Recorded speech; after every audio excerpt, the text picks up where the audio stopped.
که چا یو وار په نبی صلی الله علیه وسلم باندې درود شریف وویل د الله رسول فرمایي الله جل جلاله به د ده لس ګناهونه معاف کړي، لس رحمت به الله جل جلاله پر ده را نازل کړي او لس درجې به ولړې سي. نو ای زما عزتمند ورونو مسلمانانو، دا په یو وار درود ویلو سره الله جل جلاله دونه تا ته ثوابونه درکوي او ستا ګناهونه معافوي. دا که چا شل واره، لس واره، زر واره چا ویل نو دغه به په لکاو درجې ولړې سي او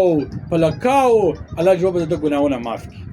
نو ای زما عزتمند ورونو مسلمانانو، که په موټرسایکل روان یاست، که پیاده روان یاست، که په موټر کې یاست، که په دکان کې یاست، که کور یاست، نو په نبی صلی الله علیه وسلم باندې کم سے کم یو وار درود شریف ووایاست، ځکه په دا یو وار درود ویلو سره الله جل جلاله پر تا لس رحمت نازلوي، لس ګناهونه معافوي او لس درجې ولړي.